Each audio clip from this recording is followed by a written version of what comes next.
Guillermo Ramírez, al que le agradezco haber aceptado la invitación. Guillermo, muchas gracias. Les recuerdo a todos que en este momento voy a poner el link para que puedan ustedes registrar su asistencia. Listo, ya está, para que puedan registrar todo su asistencia. ¿Ok?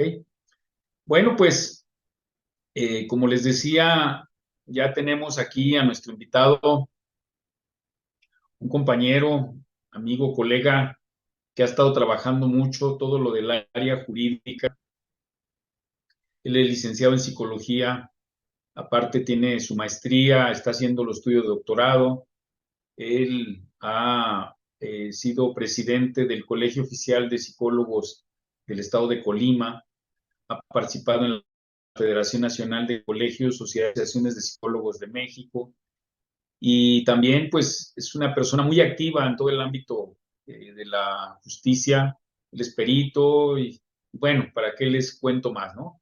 Algunos ya tenemos el gusto de conocerlo, ya lo habíamos escuchado en otra ocasión que también aceptó nuestra invitación.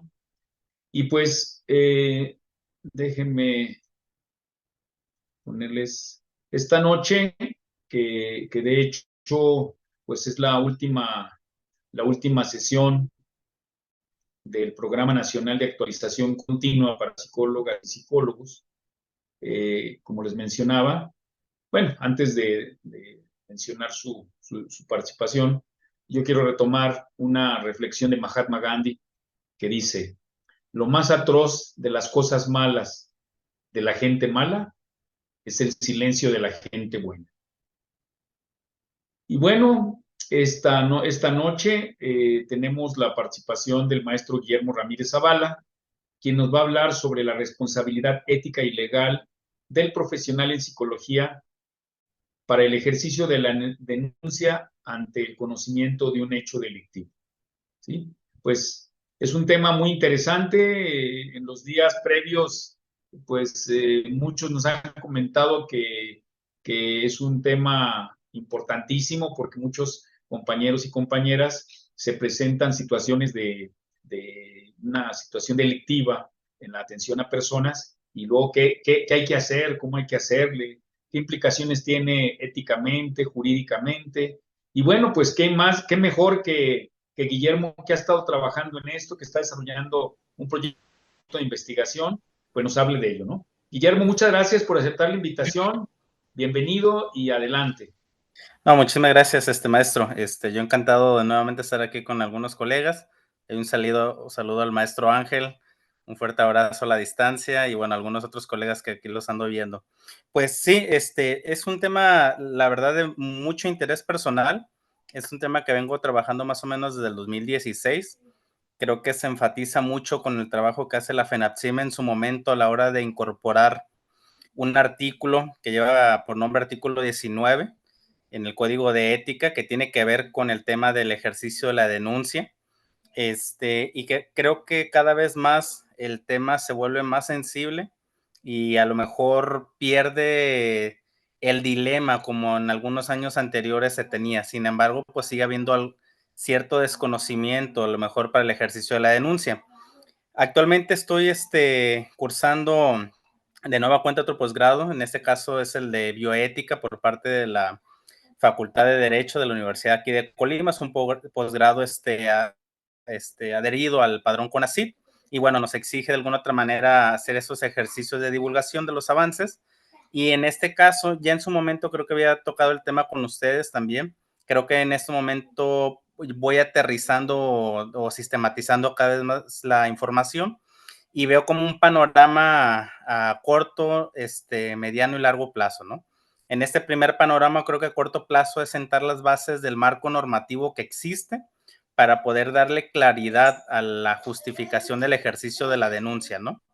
En base a qué marco normativo y ético nos encontramos como para poder accionar a partir de ello. Tendríamos que contemplar también que tiene ciertas características que se diferencian entre cuando conozco de un hecho delictivo por parte de la persona receptora de ese hecho victimizante, en este caso la víctima. Es muy diferente cuando brinda la información del ejercicio de un delito por quien acaba de cometerlo, en este caso el victimario. Y obviamente va a ser también un panorama bien complicado y bien distinto cuando apenas es una idealización, el poder llevar a cabo en su momento el ejercicio de una violencia que todavía no está ahí presente, pero que sabes que está latente, a una violencia, pues ya de alguna otra manera en tentativa y en el ejercicio de ella, ¿no? Entonces hay un panorama ahí como interesante y que todavía está como presente el poder aclararlo. Parte de la investigación, yo creo que en su momento, como un segundo momento sería, pues ver en base a qué se justifica el accionar del profesional en psicología para tomar una decisión cuando se presentan estos casos, ¿no? Si es una decisión meramente personal, si es una decisión de desconocimiento, pero con ciertas tintes de elementos éticos de los cuales él toma la decisión de hacerlo, es en base a un marco normativo y en su momento también saber cuál es el proceso cognitivo de deliberación por parte del profesional en psicología para tomar esa decisión, ¿no? Y hay algunos modelos de deliberación bioética, en este caso el que comúnmente se utiliza en los comités de éticas, que es el de Diego Gracia, un bioeticista mexicano, y que de alguna otra manera tiene un parámetro, una pauta de decir, oye, hay que contemplar estas cuestiones, etcétera, ¿no? Pero en ese primer momento lo que les voy a platicar, pues tiene que ver con este marco normativo. ¿Por qué nace el interés de este tema? Bueno, principalmente hay algunos casos aquí como presentes que me gustaría compartirles. El primero, por ejemplo, se comunica un colega de aquí del municipio de Tecomán, trabajador de la Secretaría de Salud, que atiende hombres que ejercen violencia. Y en ese caso hay un usuario que le manifiesta, por ejemplo, ya hay un tema de consumo de sustancias, hay violencia previa por parte de esta persona hacia su pareja y le refiere al psicólogo pues que quiere matar a su pareja. Obviamente cuando yo establezco una pregunta sobre si se denuncia o no se denuncia, pues uno esperaría a lo mejor que hubiera una decisión homologada entre los presentes, ¿no? Sin embargo, hay como cierta heteronormatividad en ese sentido. O sea, hay quienes dicen que sí, hay quienes dicen que no, o hay quienes dicen que sí, pero que las justificaciones son como muy distintas, ¿no? Otro caso, por ejemplo, que llega aquí al colegio, es en su momento un adolescente de 14, 15 años que un año atrás había ejercido agresión sexual a unos familiares, en este caso unas primas de 6 y 7 años. La familia decide no denunciar siempre y cuando el adolescente estuviera en atención psicológica. Llega a terapia la familia de este adolescente, quien ejerce estos actos de agresión sexual, y en el proceso terapéutico, en el equipo multidisciplinario quien la atiende, una neuropsicóloga, un psiquiatra y la psicoterapeuta, pues entran en esta inquietud de saber qué hacer, ¿no? Al final de cuentas, es un adolescente en conflicto con la ley. Por otro lado, pues está la familia de la víctima que refiere no querer hacer nada, pero otra de las preguntas que estaba de por medio es, bueno, ¿y qué pasa con el interés superior del menor en este caso, de las niñas agredidas sexualmente? ¿Quién repara su daño? ¿Quién les brinda un acompañamiento y el acceso a la justicia? ¿Quién está para velar en dado caso de que existe una vulnerabilidad? Y también cuestionar si la decisión de los padres de las víctimas, pues es adecuada o errónea, ¿no? Porque al final de cuentas, en este avance legislativo en el tema de infancia, pues se deja de ver a las infancias como objetos de protección, o sea, consideración de los adultos, y se vuelven sujetos de derecho en función de esa autonomía progresiva, entre otros aspectos, ¿no? Entonces, está ahí como esa parte. Otro caso es un caso personal.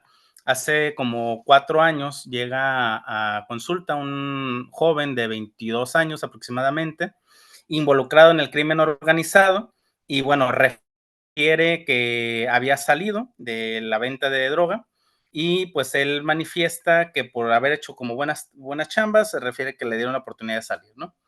Él llega a consulta porque había como ciertos síntomas de problemáticas para conciliar el sueño, angustia, depresión, etcétera, ¿no?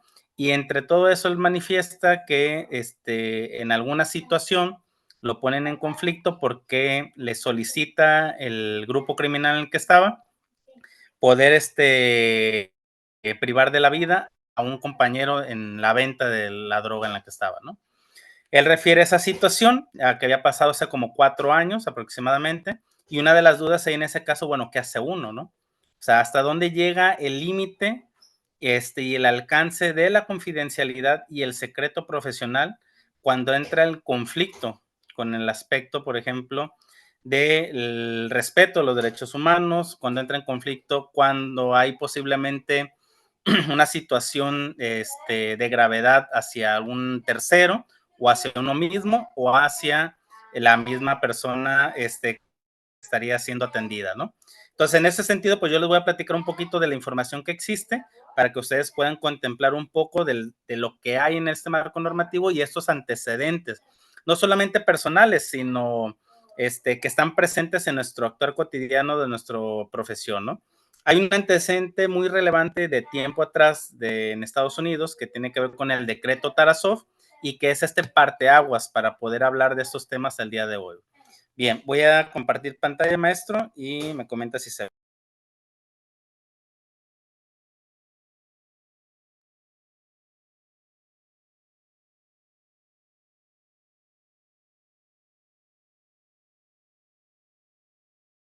Sí, Me sí se ve. comentan si se alcanza a apreciar.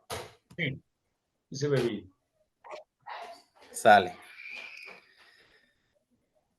Bien, entonces, para empezar, tendríamos que identificar que el tema de la denuncia es una herramienta que ha sido indispensable en las diferentes administraciones como tal aquí en México y que de alguna otra manera permite el poder brindar también el acceso a la justicia, entre otros aspectos. Se toma en cuenta que la denuncia, pues bueno, tanto anónima como legal, pues son herramientas infalibles para el combate de la delincuencia. Sin embargo, ya sabemos que existe una problemática para el ejercicio de la misma que tiene que ver con, por un lado, el tema de la cultura de la legalidad por parte de los profesionales, o sea, con este hábito de poder brindar información de manera que coadyuve con el Estado para poder erradicar esta delincuencia o esta violencia. Y por otro lado, pues este es resultado de los procesos a lo mejor muy burocráticos en el acceso a la justicia, la misma impunidad, entre otros problemáticas o factores de riesgo que están presentes para ejercer la denuncia como tal. Esto nos lleva entonces a identificar que solo 1 de cada 10 personas tiene como objetivo el ejercicio de la denuncia. Sin embargo, pues como parte de los planes nacionales de desarrollo desde el 95 hasta la fecha, pues ha sido una de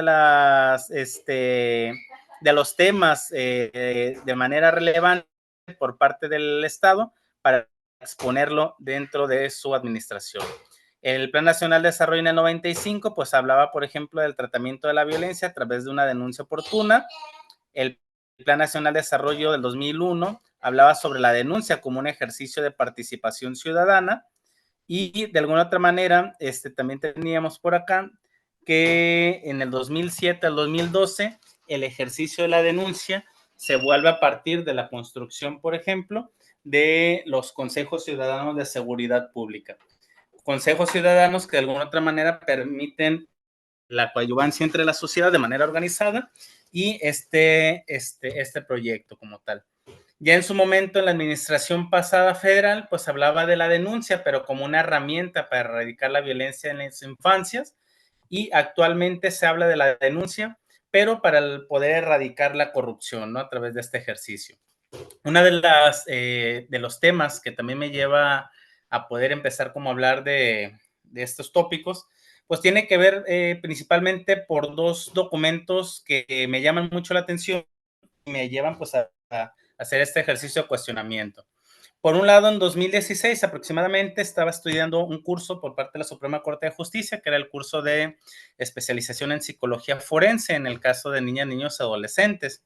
Y en él estaba un documento, que era el artículo de Bárbara Stracali, Dilemas éticos en psicología forense, y ella refería que de los profesionales en psicología que atendían casos de violencia en las infancias, 9 de cada 10 profesionales no denunciaban como tal estas situaciones de violencia. Por otro lado, por ahí del 2016, entre 2018, sale una tesis por parte de la Universidad Católica de Ecuador que lleva por nombre Cumplimiento del deber de denunciar, que tienen los psicólogos que en razón de su trabajo conocen casos de maltrato infantil. Y de 300 y tantos psicólogos que se entrevistaron, se referían que 227 habían atendido casos de violencia, pero que el 50% de esos 227 no había denunciado como tal esos casos de maltrato infantil y abuso sexual. En ambos documentos, puedo sintetizar algunas de las justificaciones que manifiestan estos profesionales entrevistados, en los que refieren pues que no ejercen como tal la denuncia por lo siguiente. Por un lado, porque manifiestan que la familia no quiso. Por otro lado, refieren que la familia debe de denunciarlo, que se trabaja con la familia o paciente sin hacer la denuncia o para que ellos la hagan. El paciente se retractó, entre otras cosas. No es competencia de la psicología por desconocimiento. Temor de ser cómplice en la revictimización de los niños, niños y adolescentes, ya que no confían en el accionar del sistema de justicia. Recomiendan la denuncia a algún adulto del entorno del paciente y ya es su responsabilidad como tal, y manifiestan por miedo también a represalias. Parte de esto, pues de alguna otra manera, se da a entender que es un ejercicio de la denuncia que pareciera que se deslinda del profesional en psicología y busca hacer responsable en este caso como tal a las personas que se están atendiendo. Sin embargo, tendríamos que identificar que en este dilema ético ya hay dos elementos importantes como a considerar para poder plantear ese ejercicio de la denuncia. Por un lado, tenemos como un marco histórico un decreto que sale en Estados Unidos en el 74 y que se da dentro de las instalaciones de la Universidad de Berkeley en California. En este caso, el señor Podaf se acerca, es un estudiante de esa universidad, se acerca con el psicólogo de la misma y le refiere querer matar a su pareja, en este caso su novia Tatiana Tarasov. El profesional en psicología hace una serie de evaluaciones, determina como tal el internamiento durante 3 meses de el señor Podaf y pasados los 3 meses da de alta. Al parecer refiere que no hay ninguna problemática. Sin embargo, pasado algunas semanas, el señor Podaf priva de la vida a Tatiana Tarasov. En un primer momento, las cortes de maneras locales refieren o justifican el accionar del profesional en psicología como no responsable de la problemática de feminicidio que se llevó a cabo. Sin embargo, el asunto llega hasta la Corte Suprema y la misma APA también se tiene conocimiento del tema y hacen una serie de observaciones. Entre ellas cuestionan, bueno, el profesional en psicología no tiene las herramientas o las pautas para poder prever una evaluación del ejercicio de violencia como tal. ¿Qué herramientas podrían entrar en juego sobre ello?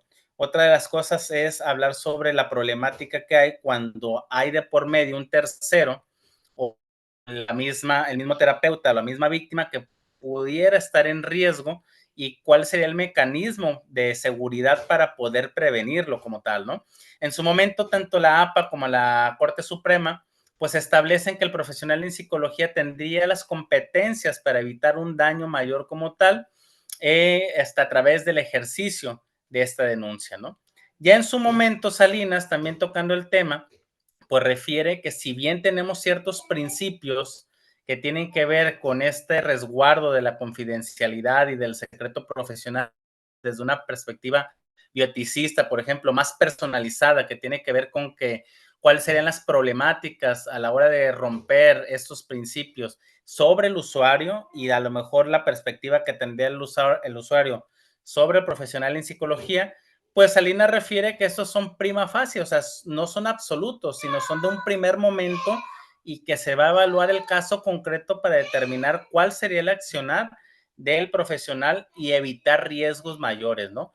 También identificando una perspectiva más amplia de la problemática para poder prever estas situaciones.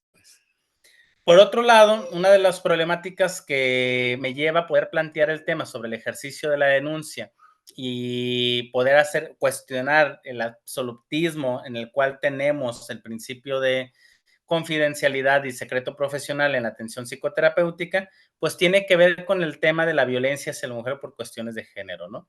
Para empezar, identificaríamos, por ejemplo, pues que esto no es natural, es un acto discriminatorio, es intencional, dirigida, va en aumento, se da como resultado del abuso de poder y tiene un carácter como tal global. Y que de alguna otra manera, en la experiencia que tengo en el ejercicio de la atención a hombres que ejercen violencia desde estos grupos de reflexión masculina, con pues, masculinidad crítica, enfoque de género, entre otras cosas, pues es de que tendríamos que considerar que el principal hombre dentro de esas clasificaciones por algunos expertos en la materia de psicología criminal que ejerce violencia familiar y violencia feminicida tiene que ver con aquel categorizado como normalizado. Hombre que no tiene antecedentes penales, que el ejercicio de violencia tiende a ser comúnmente psicológica, dirigida solamente hacia la pareja, sin alguna sintomatología psicopatológica como tal, y que de alguna otra manera está presente el ejercicio de violencia comúnmente, ¿no? ¿Por qué? Porque tendríamos que entender pues, que la violencia como tal no solamente va de forma ascendente, sino puede ser a partir de la pérdida del control y el poder de quien ejerce la violencia como tal, ¿no? Se ha identificado que cuando los usuarios que se atienden, agresores, tienden a perder el control y el poder sobre la pareja y los hijos, y viene una serie de síntomas de depresión, sentimientos de abandono, tienden a tener mayor ideación suicida y también ideación feminicida, ¿no? Entonces, es un riesgo constante el contemplar esas circunstancias y la violencia como tal, familiar, es una de las problemáticas que comúnmente estamos atendiendo en terapia. Y una de las problemáticas que tendríamos que considerar para saber qué hacer y cómo tomar en cuenta esta decisión posiblemente del ejercicio de la denuncia y del resguardo en su momento de la víctima a través de un plan de seguridad como tal, ¿no? Les comento de manera breve otro caso que me llega a tocar a mí, en lo personal. Esto es una conocida que solicita la atención psicológica por un proceso de violencia de pareja que estaba teniendo. En su momento el terapeuta de la misma clínica donde yo me encontraba no estaba y me solicita pues la atención como tal a manera de contención. Le refiero que al día siguiente yo la podía ver, estábamos en pandemia, estábamos en 2020 y recuerdo que le había asignado una hora, yo tenía una persona previamente a atenderla, un masculino, y más o menos en el horario que tenía previsto este usuario que iba a llegar, se estacionó a un vehículo enfrente de la clínica y desciende un hombre y por la parte del copiloto viene mi conocida y se acerca, se le adelanta al usuario, al persona que venía en el vehículo, abre la puerta o intenta abrirla, que era una puerta con interruptor, se baja el cubrebocas y refiere así como sin levantar la voz, auxilio, ¿no? Hace la mueca con la boca. Yo identifico o me cae el 20 de que esta persona es el agresor porque un día antes me había hablado sobre el problema que traía. Abro la puerta, como si nada, pues le digo, pásate fulana de tal, ahorita vamos a empezar la sesión. Y me aborda el masculino y me refiere que quiere hablar de manera forzada, pues conmigo, porque quiere hacerme entender varias circunstancias que estaban pasando con esta persona, ¿no? Entonces yo le solicito pues que se aparte por el momento el lugar, que me espere para poder atender a la persona y a partir de ello esta persona se empieza a alterar, a fuerzas se retira, yo subo a consulta con esta persona, le comento al de la recepción que lo que estaba pasando, él cierra la puerta como tal, como que identifica a esta persona lo que estaba sucediendo. Yo llamo 911, pero pues alcanza a solicitar, ya que amenaza al de recepción, para poder salir de ahí, ¿no? Y bueno, al final se va y el vehículo en el que habían llegado era el vehículo de ella como tal, ¿no? Entonces, llega la policía, levanta el reporte, establece la orden de restricción, entre otras cosas, ¿no?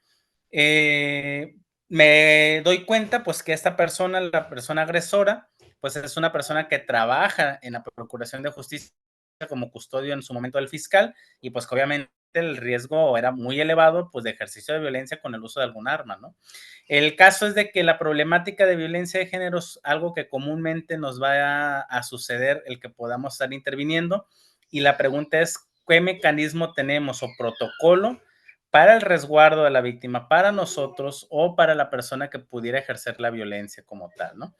Y bueno, cierro paréntesis con esto para poder enfatizar de por qué la problemática en ese sentido sobre el conocimiento de hechos de violencia, específicamente hacia las mujeres. Principalmente la ENDIRE, entre un comunicado de prensa del INEGI, pues nos revelan que por lo general el tipo de violencia que comúnmente viven las mujeres tiene que ver con una violencia psicológica y sexual en el ámbito familiar por lo general, asimismo en los centros de trabajo y educativos, y son aquellas mujeres entre los 18 y los 29 años las que suelen ser mayor víctimas y propensas a esta vulnerabilidad o agresiones sexuales, y como tal, será la violencia sexual, pues la que más experimentan las mujeres. En el contexto local aquí en Colima, parte del índice de paz del 2023, de nueva cuenta vuelvan a manifestar que Colima sigue siendo por quinto año consecutivo de los estados con la tasa de violencia familiar más elevada como tal.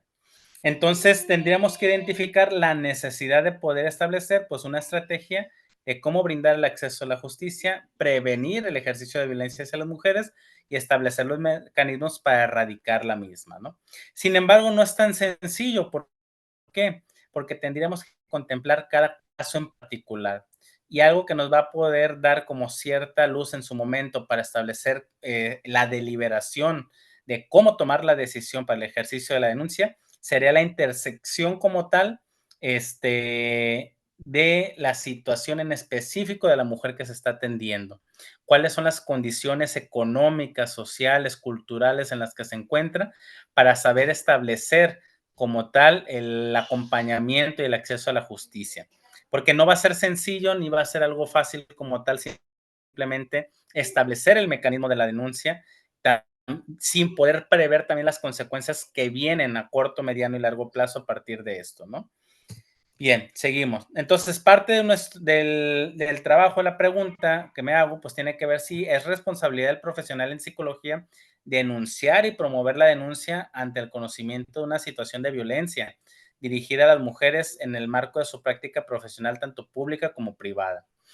Y parte de esto es identificar si en función del marco normativo existente, el profesional en psicología, al tener conocimiento de un hecho delictivo y prioriza el deber de la denuncia por encima de la confidencialidad, conlleva una falta ética y legal o no sería de esta manera. Parte de la investigación, pues en este primer momento tiene que ver con el objeto de estudio, todo el marco normativo ético y legal existente en México y algunos referentes internacionales para poder tomar una decisión y saber qué es lo que vamos a hacer como tal. Para esto, pues bueno, para empezar, hago una revisión sistemática de la información que hay de las leyes generales en México. Se hace una revisión también de las normas oficiales mexicanas y se hace una revisión también de las tesis aisladas y la jurisprudencia que hay por parte de la Suprema Corte de Justicia para poder identificar qué información tenemos sobre este marco normativo. Y esto da como resultado, pues lo siguiente. Permítanme poner un poco, voy a dejar de compartir esta para ampliar la siguiente. El parte del marco normativo que tenemos en México, coméntenme si se alcanza a apreciar.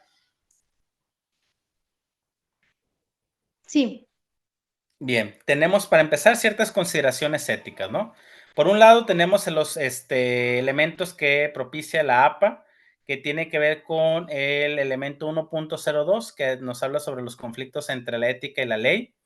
Y cuando entra en juego una situación en el ejercicio del actuar ético que propicie la violación de derechos humanos a un tercero, tendríamos que considerar el marco normativo como tal, es legal para saber qué hacer como tal.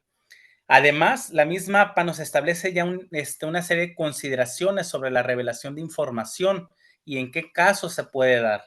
La misma FENAPSIME, y a través de los principios éticos del psicólogo mexicano y parte del código de ética con el que cuenta, pues nos dan también una serie de nociones sobre cuál sería el actuar ante el conocimiento de un hecho delictivo. Además de todo el bagaje de información que ya viene estableciéndose a través de este decreto Tarasov. Y no solamente eso, sino las consideraciones legales, a partir de la misma constitución política de los Estados Unidos mexicanos, se establece en el artículo primero, pues el respeto como tal de los derechos humanos, y eso tiene que ver también identificar como derecho humano aquel que lleva, que la persona viva una vida libre de violencia, entre otras, como tiene que ver el acceso a la justicia como tal, ¿no? La misma Ley General de Víctimas establece que cuando una persona vive un hecho victimizante, pues tiene que tener este acceso a la justicia y buscar su reparación del daño. Las mismas instituciones públicas tendrían responsabilidad del ejercicio de la denuncia y como tal, pues habría obligaciones cuando se hacen actos ilícitos para reparar no solamente el daño psicológico, sino el daño moral. Y algunos códigos nacionales, como es el Código Nacional de Procedimientos Penales y el Código Civil Federal, pues nos hablan sobre los mecanismos que tendríamos que contemplar. Para empezar, sobre el deber de la denuncia y por otro lado, en el Código Civil, sobre las consideraciones cuando existe violencia familiar. Además, la misma Ley General de Niños y Adolescentes, ya en su momento, pues nos habla que ante el conocimiento de un hecho delictivo, pues por un lado, la Procuraduría de Protección denunciará esta situación de la cual tiene conocimiento y podrá establecer de manera coordinada y coadyuvando con el Ministerio Público las medidas de protección como tal para las víctimas en las infancias, ¿no? Y esto, pues a través del artículo 123, pues establecería, por ejemplo, el plan de restitución integral de derechos. Y por otro lado, cuando la misma OMP tiene conocimiento de un hecho delictivo hacia una víctima infante, pues dará conocimiento en su momento al PRONA para establecer este mismo mecanismo como tal, ¿no? La intención es de que exista un auxilio a través de las 3 órdenes de gobierno y la denuncia como tal, pues va a ser este elemento puente que permita esta búsqueda de reparación del daño como tal, ¿no? Ya en su momento la misma norma 047 que tiene que ver para la atención a la salud del grupo etario de entre 10 y 19 años de edad, pues habla sobre la referencia de casos en riesgo y las consideraciones legales ante los casos de agresión sexual hacia las infancias y que tendrá un mecanismo como es el de ejercer la denuncia como tal, ¿no? Asimismo, pues habrá otros elementos que tenemos como algunas tesis aisladas, algunas como tal elementos que la establece la misma Suprema Corte de Justicia como jurisprudencias, que nos dan un panorama de qué considerar a los aspectos que tiene que ver con el ámbito que comúnmente son víctimas las mujeres, que tiene que ver el ámbito de la violencia familiar, en el ámbito laboral y en el ámbito escolar. Asimismo, pues bueno, parte de este barrido de información, pues tengo algo de información que tiene que ver sobre las consideraciones en el trabajo, donde la misma Ley Federal del Trabajo establece ciertas nociones, algunas normas oficiales mexicanas como tal, que tienen que ver con la prevención de los riesgos psicosociales, que tiene que ver con la prevención del hostigamiento y la erradicación del mismo, y también la prevención de la discriminación, ¿no? Algunas leyes generales que nos hablan pues de sobre qué hacer en los casos de que existan víctimas de violencia familiar, personas adultas mayores, y de quién quería la responsabilidad de la denuncia como tal, ¿no? Y en todos los aspectos nos hablan pues que la denuncia tendría que ser un ejercicio de responsabilidad social que tiene que ver con buscar que las personas pues accedan a la justicia ante las problemáticas que están viviendo, ¿no? Y bueno, es parte de este trabajo pues el ir recopilando toda esta información para identificar pues bueno, cuáles son las las justificaciones a la hora de tomar la acción del ejercicio de la denuncia. Porque aun cuando tenemos en el mismo código de ética de la FENAPSIM, este artículo 19, a veces cuando preguntamos a los profesionales en psicología cuál es el argumento, la justificación para hacerlo, a veces se desconoce todo el bagaje de información previa para poder llegar a este ejercicio de este accionar de la denuncia como tal. Bien, seguimos entonces. Voy a avanzar acá con las diapositivas. Permítame volver a compartir y para seguir avanzando. Bien. Entonces, ya que tenemos toda esta información, pues nosotros nos quedaría identificar, pues, qué es cuáles serían como los elementos que nos generarían todavía ciertas renuencia o problemáticas para llevar a cabo el ejercicio de la denuncia. Y esto tiene que ver con lo siguiente. Para empezar, si nos vamos en la parte superior de la información, cuando hacemos estudio de la conducta criminal, sobre todo en la construcción de la teoría del delito, pues se nos habla, por ejemplo, que va a haber conductas que son sancionables y conductas que no son sancionables. Aquellas que no son sancionables, que están en esta fase interna, pues nos hablan, por ejemplo, de las conductas que apenas idealizan, deliberan y resuelven el posiblemente ejercer o cometer un hecho delictivo. Y hay conductas sancionables, que son fases externas, que tienen que ver con actos preparatorios, actos de ejecución, de agotamiento y consumación. ¿Cómo podemos aterrizar esto en la práctica clínica cuando estamos interviniendo? Bueno, la ideación es, he pensado, he soñado en hacerle daño a alguien. Deliberación, he pensado, lo refiero en mi mente, lo estoy de alguna otra manera contemplando, creo y sé que está mal, pero está presente la decisión de querer hacerlo, aunque también hay elementos que me ayudan a inhibir esa conducta. Resolución, he pensado demasiado esa circunstancia y he llegado a la conclusión de que quiero hacer esto, ¿no? En las fases sancionables tenemos actos preparatorios. Busco cuál sería el mecanismo para poder llevar a cabo lo que yo resolví en mi mente. Actos de ejecución, establezco toda una serie de pautas para poder identificar, por ejemplo, en qué momento va a ser más vulnerable la víctima para poder cometer este determinado delito. Agotamiento, consumación, pues es el ejercicio de la tentativa de la acción o como tal la consumación misma de esto. Entonces, nosotros nos vamos a enfrentar en la parte clínica con las diferentes fases de conductas que tanto pueden ser no sancionables como sancionables. Sin embargo, algo que nos tendríamos que poder cuestionar es que cuando nos encontramos con conductas que no son sancionables, en este caso, comentarios como lo que decía, el ejemplo que les comentaba de este compañero en Tecomán, de que su usuario refiere querer cometer, privarle de la vida a su esposa, pues bueno, el mecanismo para poder establecer la protección como tal, tanto de ese usuario en sí mismo para evitar un mal mayor, que en este caso pues tiene que ver con que se le prive de la libertad y además consume el acto de privar de la vida a su pareja. 2, poder prever el riesgo a esta víctima. Y 3, también poder evitar tener represalias el profesional en psicología. Obviamente, una de las preguntas que nos tendríamos que hacer es ¿qué dependencia está encargada para poder atender aquellos casos que aún se encuentran en una fase no sancionable?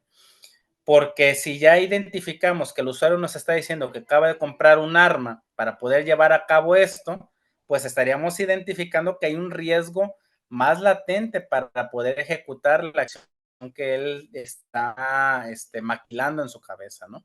Entonces, obviamente, el tener como está contemplado esto nos ayuda a identificar mínimo dónde sí vamos a accionar y en donde no, pues saber qué vamos a establecer de mecanismo para prever y evitar esa posible conducta. Como parte de estas discusiones tendríamos que contemplar lo siguiente. Por un lado, el Código Penal Federal en el artículo 7 nos habla de lo siguiente. Refiere que el delito es el acto y la omisión que sancionan las leyes penales. En los delitos de resultado material también será atribuible el resultado típico producido al que omite impedirlo, si éste tenía el deber jurídico de evitarlo.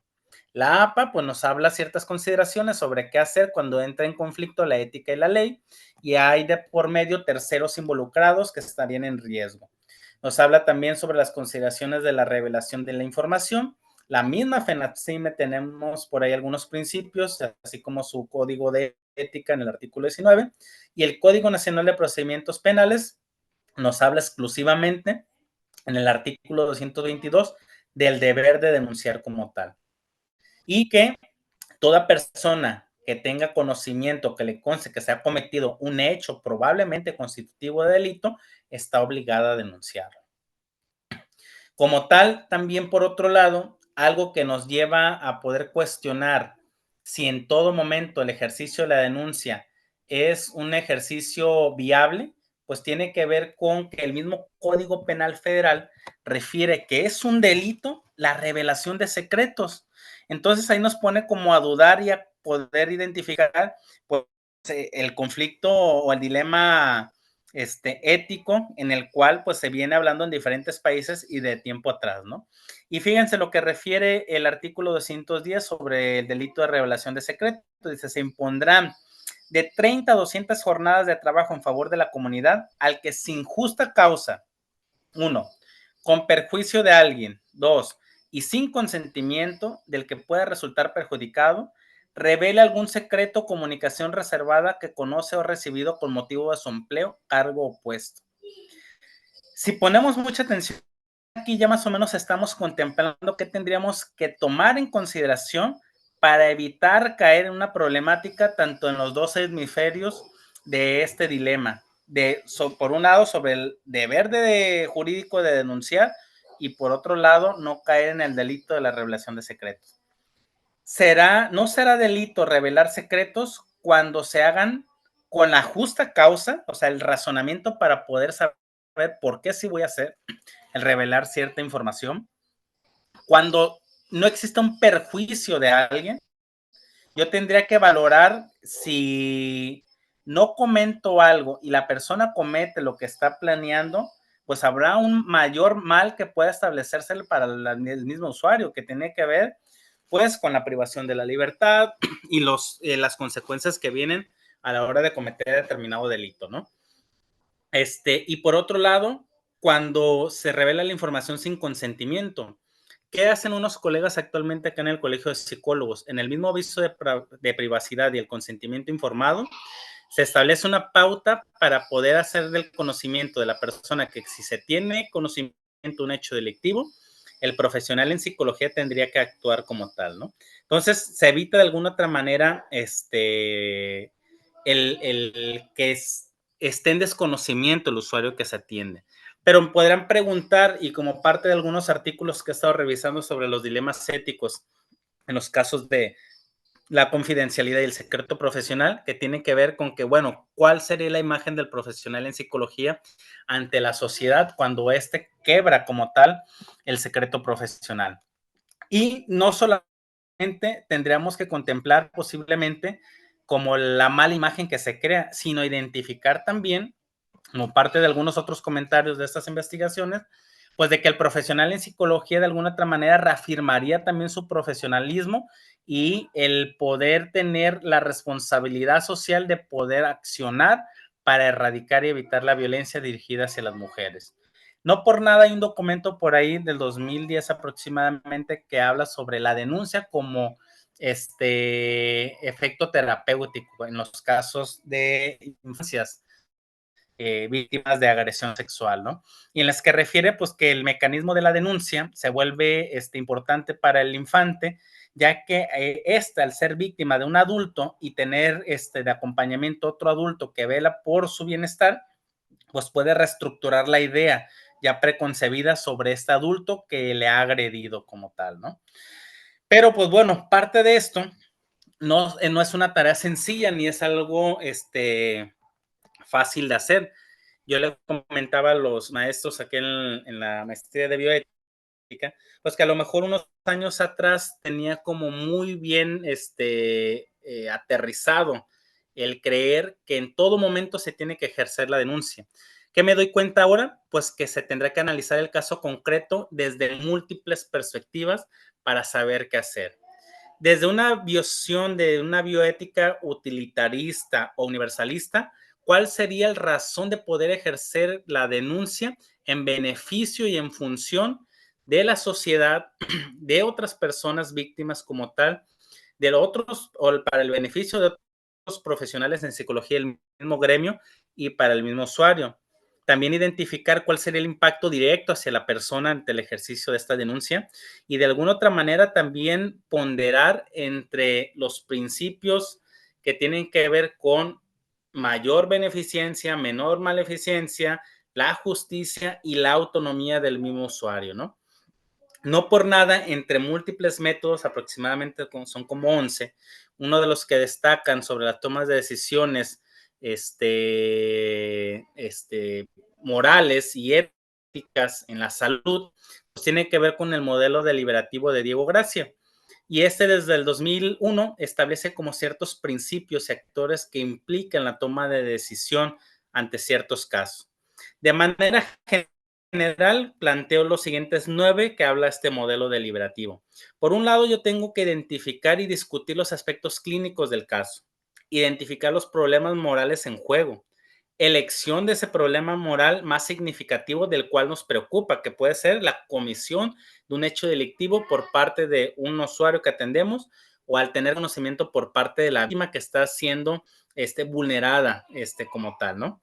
Identificar los valores en conflicto prevalentes, en el caso pues, de la confidencialidad y el secreto profesional, sobre el ejercicio de una vida de violencia que está teniendo la víctima y la falta del acceso a la justicia y la reparación del daño. Por otro lado, identificar los cursos extremos de las acciones posibles, todas las consecuencias que pueden accionarse a partir de la decisión que se tome. Identificación de los cursos intermedios de esta acción posible, deliberación sobre estos cursos de acción, tomar la decisión final y aplicar 3 criterios reguladores de esa decisión tomada como tal.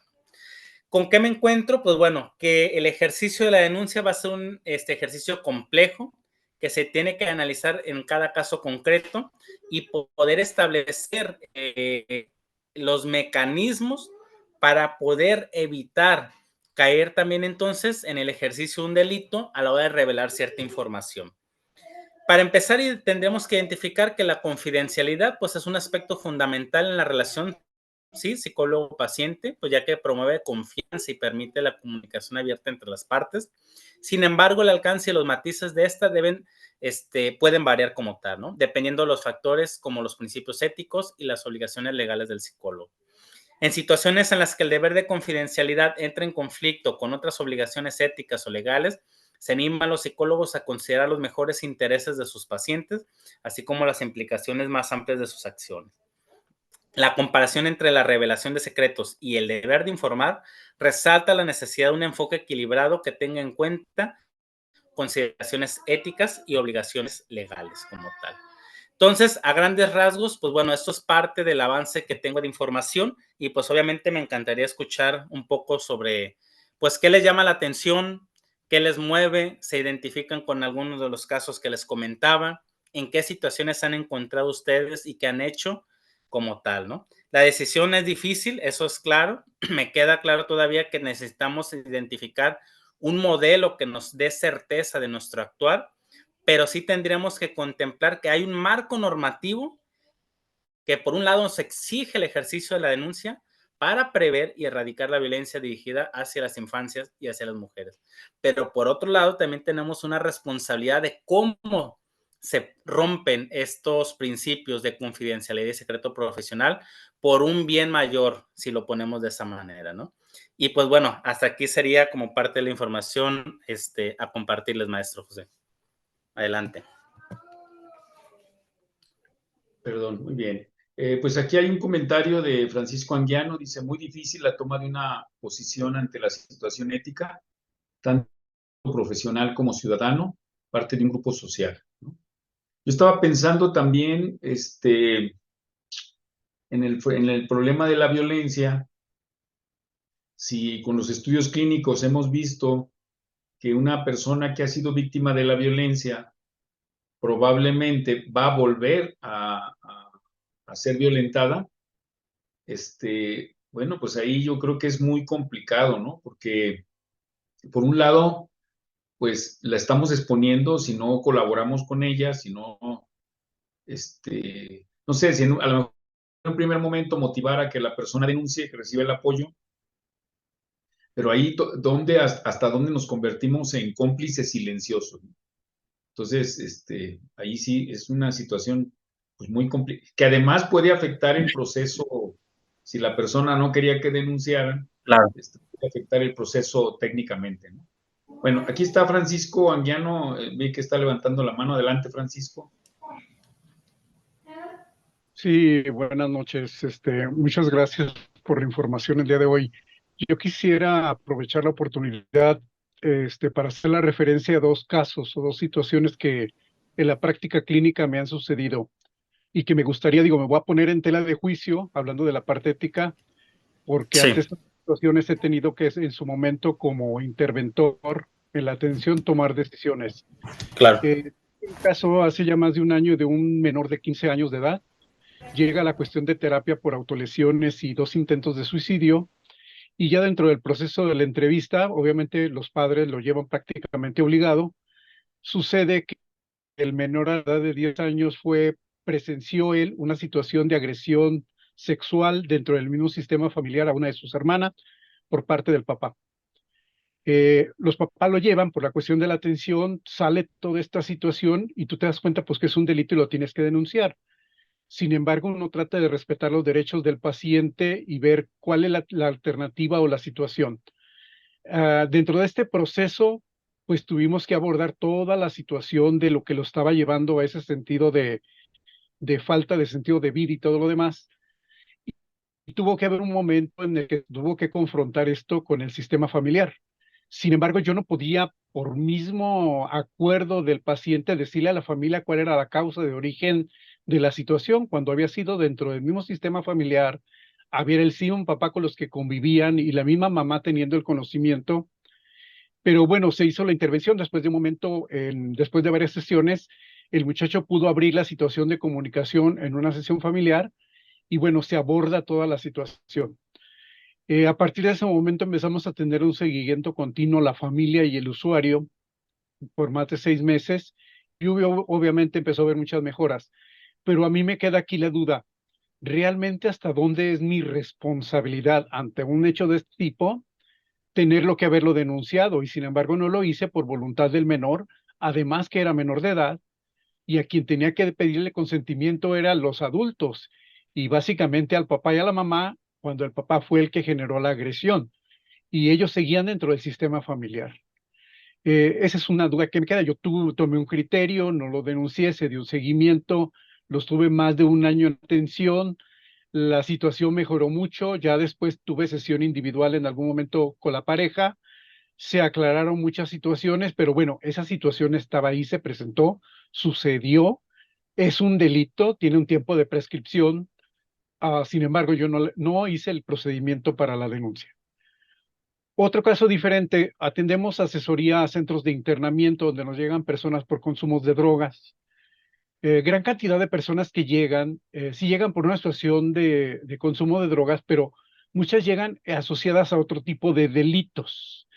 Desafortunadamente, cuando tú haces la intervención para que la persona pueda permanecer en ese establecimiento, tienes que garantizar como la parte de la seguridad de la persona, de que es confiable el lugar y es seguro. Y en esa confidencialidad, el paciente o el internado, pues te manifiesta muchas veces situaciones de estaba consumiendo y aparte maté a una persona, aparte hice esto, aparte estoy perteneciendo a un grupo organizado. Tú te centras en lo que aparentemente digo la consulta de la persona, pero tú sabes que si tú rompes esa secrecía, se pierde totalmente la adherencia terapéutica y la confiabilidad de esa persona al tratamiento que tú estás llevando. Y creo que, bueno, ahí vuelvo al mismo problema ético de la cuestión de, bueno, estás viendo, te está diciendo que están golpeando, matando, que mutilaron, que desaparecieron la persona, que no intoxicado sucedió esto, pues está totalmente un delito ahí y tú eres parte de esa situación. Y creo que también es algo que en la práctica sucede mucho. Y un último punto que nos sucede mucho también con personas, en este caso con salud mental y adicciones, son de los grupos de ayuda mutua, que no hay profesionales como lo que estamos hablando nosotros, y esas personas se juntan de forma independiente, voluntaria, como el caso de los grupos de AA, y me ha tocado participar de forma extraordinaria por el trabajo, de repente en alguna de estas sesiones, y te das cuenta que la persona, por ejemplo, llega al control de su alcoholismo, pero luego devenga otro tipo de conductas, como es la cuestión de la violencia, la cuestión del abuso, la cuestión del fraude, por ejemplo, que también lo utilizan constantemente, y sin embargo eso se platica en los grupos de ayuda mutua, todo el mundo sabe que está cometiéndose un delito, pero como es un grupo de ayuda mutua y es voluntario, no hay una obligatoriedad y nadie denuncia, por ejemplo. Y eso no lo hablo desde el punto de vista profesional, lo hablo desde el punto de vista como ciudadano. Entonces, bueno, yo quería compartir como esas experiencias porque esto que tú platicas es pan del cada día, es algo bien cotidiano, desafortunadamente. No es algo extraordinario. Y la Claro. mayoría de los casos asociados con violencia o este tipo de problemas siempre vienen con otras problemáticas adicionales aparejadas, o sea, no es una sola cosa. Es muy caro que te llegue un adicto puro o una persona de un trastorno mental que tenga una cuestión exclusiva de una enfermedad mental. La mayoría, yo creo más del 50-60%, llegan con problemas así asociados. Gracias. Claro. No, muchísimas gracias, Francisco. Y me quedo con las experiencias compartidas. Creo yo que una de las cosas que yo cuestionaría en su momento, bueno, sería, al final el usuario llega a consulta a un espacio de seguridad, que es el que le brindamos, se supone que eso hacemos nosotros, los profesionales de psicología, pero es un espacio seguro de 1 hora durante las 24/7 que tiene el usuario y hasta los 15 días que lo volvemos a ver la siguiente semana, ¿no? La pregunta es, durante todo ese tiempo en el que nosotros no vemos a su usuario, el usuario sigue estando en una situación de vulnerabilidad, sigue estando en riesgo, la persona agresora puede seguir cometiendo esto. Obviamente, una de las cosas que implicaría el ejercicio de la denuncia a la hora de brindar o permitir el acceso a la justicia, pues sería la reparación del daño cometido y obviamente evitar que se siga cometiendo el daño porque hay un principio de no repetición donde se busca pues que las víctimas no sigan siendo vulneradas en este sentido, ¿no? Y que de alguna otra manera se contemple que el daño que se ocasionó a lo mejor por observar ese ejercicio de violencia pues sea reparado, ¿no? Se busque esa justicia. Ahora, ¿qué entenderíamos por justicia? Se contemplaría y comúnmente hasta la fecha se sigue hablando pues de una justicia punitiva, ¿no? Se pensaría que todo es cárcel, pero no necesariamente es así. Desde una forma de contemplar una justicia restaurativa, pues se buscaría que todas las partes involucradas, que es la víctima, el agresor y la misma comunidad, busquen un equilibrio para poder resarcir lo cometido como tal, ¿no? No por nada, por ejemplo, yo les recomiendo revisar por ahí en YouTube, hay una conferencia de Daniel Reisel, que es un neurocientífico, que habla sobre la neurociencia de la justicia restaurativa. Y una de las cosas que se trabaja con los agresores, pues tiene que ver con el reconocimiento del ejercicio de violencia, con la búsqueda pues, de buscar el perdón, la disculpa de la víctima, y también por hacer lo posible por reparar el daño. Y al hacer toda esta serie de mecanismos, hay una reestructuración cognitiva por parte de la persona que comete el delito, ¿no? Porque tiene que identificar el daño que ha ocasionado como tal, ¿no? Entonces, ¿qué puedo rescatar de lo que compartes? Pues 1, es complejo, sí me queda claro. 2, en la forma, en el proceso de deliberación tendríamos que contemplar todas las consecuencias y los mecanismos de apoyo de todas las partes, hasta del agresor. ¿Y en eso qué tiene que ver? Pues que la persona tiene que llevar un proceso terapéutico, la persona tiene que asumir su responsabilidad como tal, y la persona tiene que buscar hacer una forma de reparación. Cuando ustedes, por ejemplo, revisan lo de las prácticas restaurativas en contextos educativos y se sale de este mecanismo de práctica distributiva, donde si cometes algo mal, pues se te va a castigar como tal, ¿no? Y se busca una práctica restaurativa, pues lo que se busca es de que la persona que comete algo, pues asuma la responsabilidad para poder reparar y cambiar las cosas, ¿no? Creo que más bien aquí tendríamos que identificar una forma de ver el acceso a la justicia distinta a lo que tenemos contemplado, aunque la realidad, y yo lo veo diario ahorita que estoy también aquí trabajando en CEAVI, en atención a víctimas, pues es también complicada, ¿verdad? O sea, los procesos de justicia pues no alcanzan a lo mejor el concepto de justicia restaurativa que esperaríamos, ¿no? En la teoría. Entonces, yo que pudiera compartirte con lo que tú refieres en este autoanálisis es ver los alcances que tuve y los alcances que a lo mejor dejé a un lado a la hora de no brindar el acceso a la justicia o simplemente contemplar y accionar otros mecanismos de contención y apoyo a la víctima y a los involucrados, ¿no? Eso sería como parte de eso. Lo que sí es una realidad, pues es que hay una normativa clara que nos habla o nos exige el denunciar, pero pues también el alcance. Cuando hablan, por ejemplo, del hasta dónde es el punto de accionar del profesional en psicología, creo que yo pondría sobre la mesa algo que se llama acompañamiento psicosocial. Y el acompañamiento psicosocial ante las víctimas de violaciones de derechos humanos busca que estos configuren una identidad personal ante la vulnerabilidad de los hechos victimizantes, donde permite la exigencia de sus derechos. El acompañamiento psicosocial lo que va a buscar es que la persona se empodere para poder exigir sus derechos y se le restaure su daño, ¿no? Entonces, yo creo que ante este concepto, el profesional en psicología no solamente se quedaría en el actuar en relación a su consulta clínica, sino que iría también más allá de ello, ¿no? Adelante, maestros. Hay otro comentario del maestro Francisco Gutiérrez, dice, yo creo que se complica también porque además existen normativas, protocolos o códigos que parecen contraponerse. También Claro. existe una disparidad de criterios de los propios juzgadores o de los organismos que atienden víctimas. Y te felicita, excelente tema. Sí, pues yo obviamente este tema creo que nos da para discutir bastante. Creo que algo me queda claro que hay un área de oportunidad donde nosotros que vivimos en el día a día estas situaciones tendríamos que contemplar qué hacer de manera homologada, ¿no?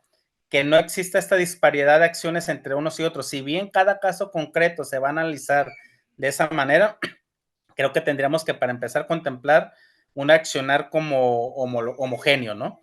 Y pues por otro lado, si me lo permiten, yo creo que más adelante por ahí estaré buscando ya a los colegas de la asociación, pues para conocer un poquito de los dilemas en los que se encuentran, conocer un poco de sus experiencias, porque parte de la investigación al parecer va a ser recabar esas experiencias y creo que va a ser muy interesante los resultados a los que se llegue. Pues sí, yo creo que a lo mejor vamos a tener que hacer un taller nacional, porque yo creo que definir criterios así muy rígidos es complicado, pero a lo mejor sí ubicar como distintos escenarios, ¿no? Y entonces establecer ciertas orientaciones. Y también hay algo que me queda muy claro. Yo desde hace algunos años he estado metiéndome a la cuestión de políticas públicas, legislación y cosas de estas, y he encontrado que en muchos instrumentos jurídicos, pues los psicólogos están ausentes.